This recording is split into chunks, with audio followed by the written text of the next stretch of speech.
여보, 나 너무 추워요. 제발 열어주세요. 얼어붙은 강철문에 부딪힌 김미숙의 손바닥에서는 피가 맺혔다. 영하 18, 도의 냉동 창고 안, 뼈를 애는 추위보다 더 잔인한 것은 문 너머에서 들려오는 남편 박정호의 목소리였다. 당신이 이해 좀 해. 나도 어쩔 수가 없어. 30해 넘게 바친 청춘의 대가가 고작 이 차가운 죽음이란 말인가. 안녕하세요. 구독하고 좋아요를 눌러주세요. 어느 도시에서 시청하고 계신지 댓글에 적어주시면 정말 감사하겠습니다. 이 끔찍한 절규가 있기 불과 몇 시간 전까지만 해도 김미숙은 부산 자갈치 시장의 여왕이었습니다. 새벽 4시 반이면 어김없이 일어나 시장을 밝혔던 그녀의 삶은 성실함 그 자체였습니다. 남편의 이름을 내건 박정호 수사는 이제 가게 5개와 냉동창고 3동, 그리고 트럭 10대를 거느린 거대한 유통업체로 성장했지만 그 모든 것은 미숙의 피와 땀으로 이룬 것이었습니다. 하지만 남편의 길을 살려주기 위해 모든 재산은 남편의 단독 명의로 되어 있었고, 바로 그 사실이 오늘 그녀의 목에 칼을 겨눈 비수가 될 줄은 꿈에도 몰랐습니다. 의식이 흐려지던 순간 미숙의 머릿속에 섬광처럼 한 가지 생각이 스쳤습니다. 이것은 단순한 이혼 요구가 아니라 치밀하게 계획된 살인이었습니다. 그녀는 마지막 남은 힘을 쥐어짜 얼어붙은 생선더미 뒤에 숨겨진 비상용 망치로 문틈을 내리쳤고 기적처럼 순찰하던 직원에 의해 발견되었습니다. 하지만 병원으로 향하는 구급차 안에서 미숙은 태연하게 사고였다고 둘러댔습니다. 복수는 이제부터 시작이었으니까요. 그녀의 눈은 더 이상 슬픔이 아닌 차가운 분노로 불타고 있었습니다. 하지만 가장 먼저 해야 할 일은 남편이 자신을 죽이려 한 진짜 이유를 찾아내는 것이었습니다. 아무 일 없었다는 듯 집으로 돌아온 미숙은 남편의 양복을 정리하기 시작했습니다. 더 이상 순종적인 아내의 손길이 아니었습니다. 그것은 증거를 찾는 냉철한 수사관의 움직임이었습니다. 그리고 예상대로 양복 안주머니에서 서류 몇 장이 나왔습니다. 첫 번째는 신세계 백화점 센텀시티점의 최고 등급 고객 전용실에서 결제된 650만 원짜리 영수증이었습니다. 380만 원짜리 고급 손가방과 250만 원짜리 유명 보석 목걸이. 정작 자신은 3만 원짜리 시장 옷도 망설이며 사 입었던 지난 세월이 주마등처럼 스쳐 지나갔습니다. 그리고 두 번째는 수진이라는 여자가 쓴 편지였습니다. 정호 씨, 빨리 사모님 정리하고 저와 새로운 시작해요. 사랑해요. 라는 글귀가 그녀의 심장을 도려냈습니다. 미숙은 조용히 편지를 접어 원래 자리에 넣었습니다. 그날 저녁 남편이 집에 돌아왔을 때 미숙은 평소처럼 저녁상을 차렸습니다. 그리고 밥을 한술 뜨는 남편에게 나지막이 물었습니다. 여보, 오늘 백화점에서 좋은 물건이 많던데 웬 여자한테 650만 원이나 쓰셨더군요. 수진이라는 여자 예쁜가요? 정호는 순간 얼굴이 굳었지만 이내 경멸 어린 비웃음을 흘렸습니다. 이제 알았어. 당신 같은 생선 비린내 나는 시장 아줌마랑은 차원이 다른 여자야. 이혼해. 위자료로 1억 줄 테니 그걸로 만족하고 꺼져. 1억 원. 수십억 자산을 함께 일군 동업자에게 던지는 참을 수 없는 모욕이었습니다. 하지만 이 끔찍한 배신이 전부가 아니라는 불길한 예감이 미숙의 등골을 서늘하게 만들었습니다.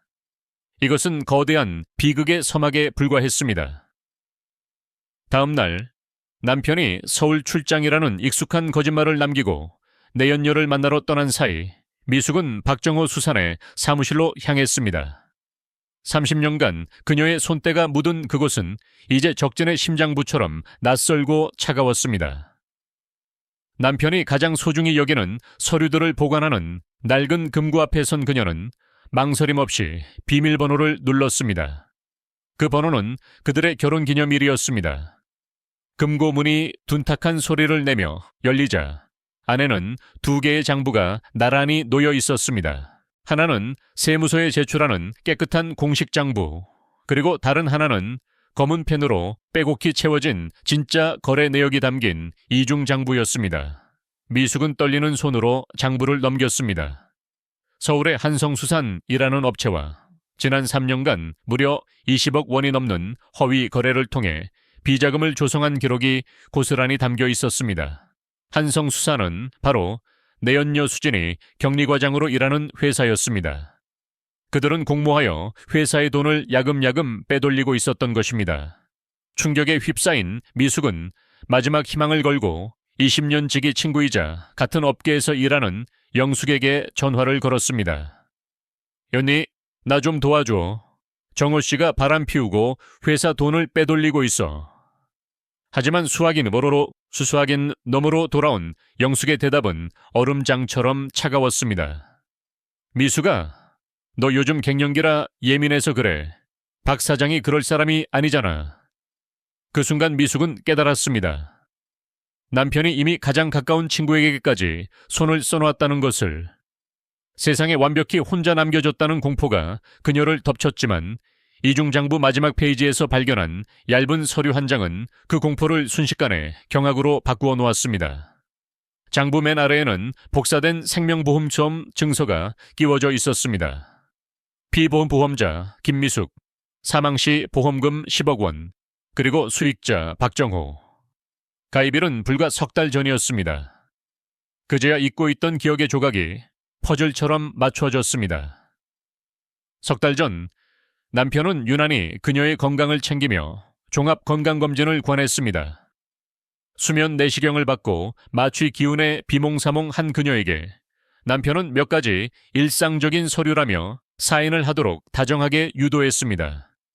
그 다정함의 이면에 이토록 끔찍한 음모가 숨어 있을 줄이야.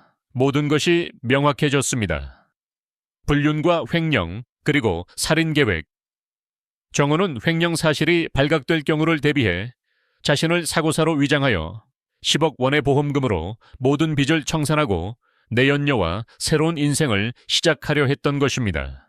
영하 18도의 냉동창고 사건은 그 잔인한 계획의 첫 번째 시도였습니다. 미숙은 온몸에 소름이 돋았습니다. 이제 상대는 단순한 바람난 남편이 아니었습니다. 자신의 목숨을 노리는 냉혈한 살인자였습니다. 혼자서는 이 거대한 악의에 맞설 수 없었습니다. 그녀에게는 누구도 예상치 못한 남편의 허를 찌를 수 있는 숨겨진 조력자가 절실히 필요했습니다.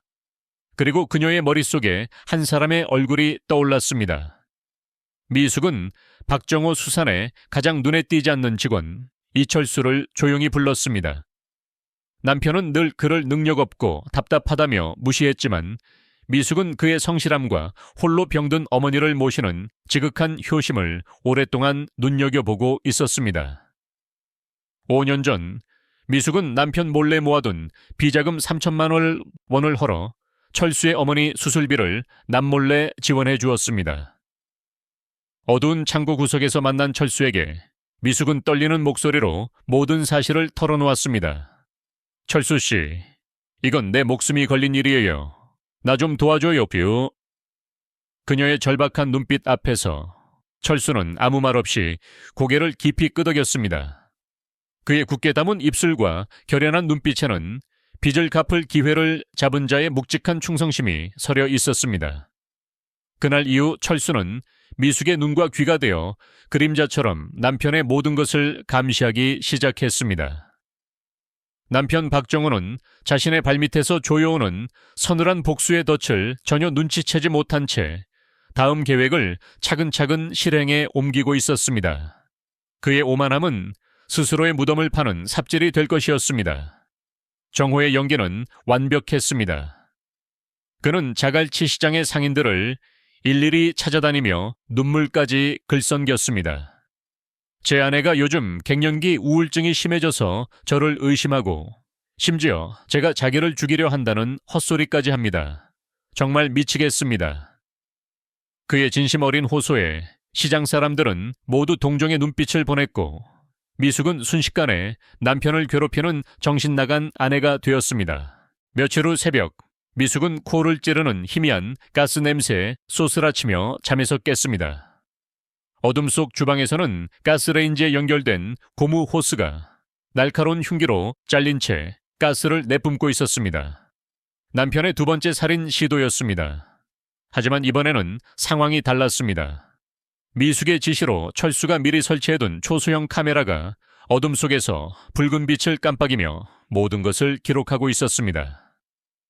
남편이 주방용 칼로 가스 호스를 자르는 장면, 그리고 태연하게 침실로 돌아와 잠든 척하는 모습까지.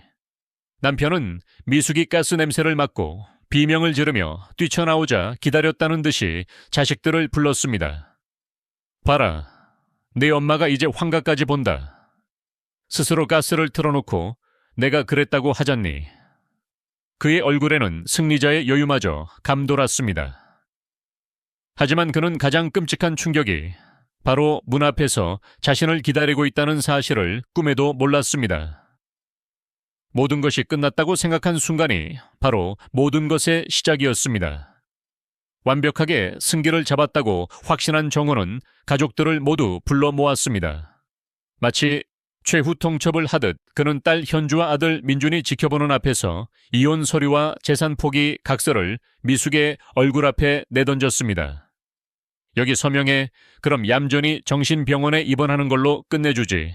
아니면 내일 아침 사람들이 보는 앞에서 강제로 끌려가게 될 거야. 위자료는 고작 5천만 원이었습니다. 자식들은 안타까움과 체념이 뒤섞인 눈으로 미숙을 바라볼 뿐이었습니다. 미숙은 떨리는 손으로 펜을 드는 척했습니다. 정호의 입가에 잔인하고 만족스러운 미소가 번지는 순간 미숙은 펜 대신 거실 테이블 위에 리모컨을 집어들었습니다. 그녀의 목소리는 얼음처럼 차가웠습니다. 당신이 연출한 그 지긋지긋한 연극 참 잘 봤어요. 이제 제가 30년 동안 준비한 공연을 보여드릴 시간이네요. 그녀가 버튼을 누르자 70인치 대형 텔레비전 화면에 익숙한 장소가 나타났습니다. 첫 번째 영상은 냉동 창고 입구의 CCTV였습니다. 정호가 미숙의 머리채를 잡고 거칠게 창고 안으로 밀어넣고 밖에서 육중한 강철문을 걸어 잠그는 장면이 소리까지 생생하게 흘러나왔습니다. 아빠, 이게 어떻게 된 거예요? 현주와 민준의 얼굴이 종이장처럼 하얗게 질렸습니다. 정호는 얼굴이 벌개져 소리쳤습니다. 조작이야. 저 여자가 날 함정에 빠뜨리려고 작정한 거라고. 하지만 그의 외침이 끝나기도 전에 미숙은 차분하게 다음 영상을 재생했습니다.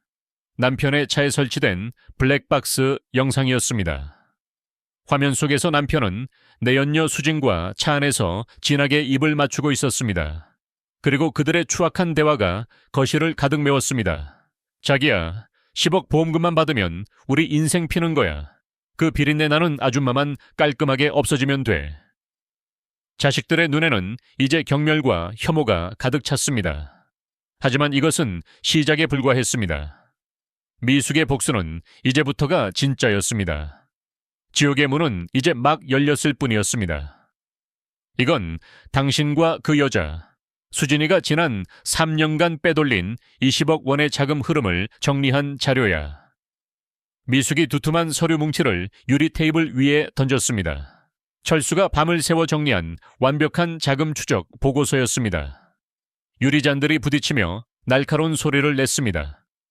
그리고 이건 내 친구 영숙 언니에게 인마금융으로 2억 원을 송금한 당신 계좌의 거래 내역이고, 영숙과의 통화 내용이 담긴 녹음 파일까지 스피커를 통해 흘러나오자 정호의 모든 방어벽은 산산조각 나 무너져 내렸습니다. 그는 미친 사람처럼 머리를 쥐어뜯으며 절규했습니다. 그래, 다 내가 했다. 이 지긋지긋한 시장 바닥, 너랑 같이 생선 비린내 맡으며 뒹구는 인생, 이제 끝내고 싶었다고. 회사? 가져.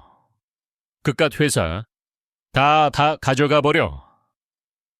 그는 모든 것을 포기한 듯 소리쳤지만 미숙의 입에서 나온 마지막 한마디는 그의 존재 자체를 파괴하는 거대한 핵폭탄이었습니다. 미숙은 경멸이 가득한 차가운 미소를 지으며 말했습니다. 회사? 무슨 회사 말인가요, 여보? 그녀는 품 안에서 새로운 사업자 등록증 한 장을 꺼내 보였습니다. 대표이사 이철수, 상호는 자갈치 참수산.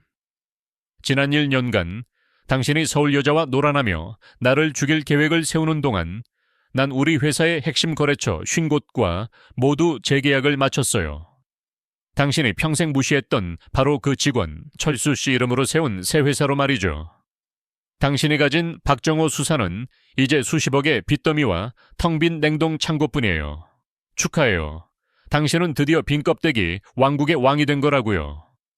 그 말이 끝나는 순간 현관의 초인종이 날카롭게 울리고 미리 대기하고 있던 경찰들이 들이닥쳤습니다.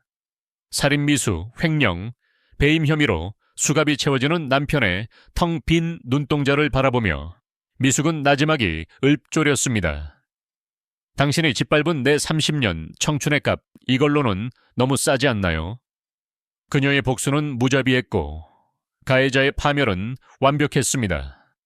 그날 자갈치 시장의 왕국은 주인을 잃었고 새로운 여왕이 탄생했습니다. 1년 후 부산 자갈치 시장의 새벽은 여전히 활기찼지만 가장 밝게 빛나는 곳은 단연 자갈치 참수산이었습니다. 대표 명패는 충직했던 이철수의 이름으로 걸려 있었지만 모두가 알고 있었습니다. 이곳의 진짜 주인은 새벽 4시 반이면 어김없이 나타나 경매장을 호령하는 김미숙이라는 것을. 그녀는 더 이상 남편의 그늘에 가려진 조용한 조력자가 아니었습니다. 시장 상인들은 그녀를 여장부르라 부르며 존경했고 그녀의 안목과 신용은 곧 회사의 가장 큰 자산이 되었습니다. 과거의 박정호 수산 시절보다 매출은 2배 이상 뛰어올랐고 그녀는 수익의 일부를 시장 발전 기금과 불우한 상인들을 돕는 데 사용하며 진정한 리더의 모습을 보여주었습니다. 그녀의 곁에는 이제 든든한 아들 민준이 함께했습니다. 아버지가 저지른 죄의 무게에 힘들어하던 아들은 학교를 휴학하고 어머니의 사업을 돕겠다며 시장으로 돌아왔고 꾸준히를 마다치 않으며 어머니의 가장 큰 힘이 되어 주었습니다. 서울에서 레지던트 생활을 하던 딸 현주는 주말마다 부산으로 내려와 어머니의 건강을 챙겼습니다. 아버지의 편에 서서 어머니를 정신병자로 몰았던 죄책감에 그녀는 오랫동안 괴로워했지만 미숙은 그런 딸을 말없이 안아주었습니다. 다 지난 일이다. 너희는 내 자식이고 그걸로 충분해. 그 한마디에 가족의 상처는 서서히 아물기 시작했습니다. 감옥에 수감된 박정호는 모든 재산을 잃고 징역 20년을 선고받았습니다. 내연녀 최수진 역시 횡령죄로 12년형을 살게 되었습니다. 그들이 쌓아 올렸던 거짓과 욕망의 성은 한순간에 무너져 내렸습니다. 어느 맑은 주말 오후, 미숙은 자식들과 함께 해운대 바닷가를 걸었습니다. 파도 소리가 지난날의 아픔을 씻어내는 듯했습니다. 그녀는 더 이상 과거에 얽매이지 않았습니다. 30년의 세월은 배신으로 끝났지만 남은 인생은 오롯이 자신과 사랑하는 사람들을 위해 살아가리라 다짐했습니다. 바닷바람에 실려오는 짭짤한 공기 속에서 그녀는 비로소 진정한 자유와 행복의 의미를 깨닫고 있었습니다. 그녀의 얼굴에 번진 미소는 그 어떤 보석보다 찬란하게 빛나고 있었습니다. 사람의 인생은 길고도 짧습니다. 돈과 욕망은 손에 쥔 듯해도 한순간에 흩날리는 모래알과 같고 진정으로 남는 것은 결국 사람 사이의 믿음과 정의라는 것을 오늘 이야기를 통해 다시금 느끼게 됩니다. 30년의 세월 동안 쌓아온 정을 무너뜨린 것은 거짓과 배신이었지만 끝내 한 사람을 살려낸 힘은 작은 진실을 외면하지 않은 용기, 그리고 잊지 않은 진심이었습니다. 우리가 살아가면서 끝까지 붙잡아야 할 것도 바로 그것이 아닐까요? 인생은 결국 선택의 연속입니다. 누군가는 눈앞의 욕심을 쫓아 평생을 허비하고 누군가는 사랑과 믿음을 지켜내며 묵묵히 자신의 길을 걸어갑니다. 돈과 권력은 한순간에 당신을 높은 곳으로 올려줄 수 있지만 사람의 진심과 정은 당신이 가장 낮은 곳에 있을 때 당신을 일으켜 세우는 유일한 힘이 됩니다. 오늘 이야기는 여기까지입니다. 여러분이 만약 주인공의 입장이었다면 어떤 선택을 하셨을까요? 여러분의 삶에도 비슷한 경험이 있다면 댓글로 공유해 주세요. 구독과 좋아요는 더 좋은 이야기를 만드는데 큰 힘이 됩니다. 이 이야기에서 어떤 교훈을 얻으셨는지 저희에게도 들려주세요. 시청해 주셔서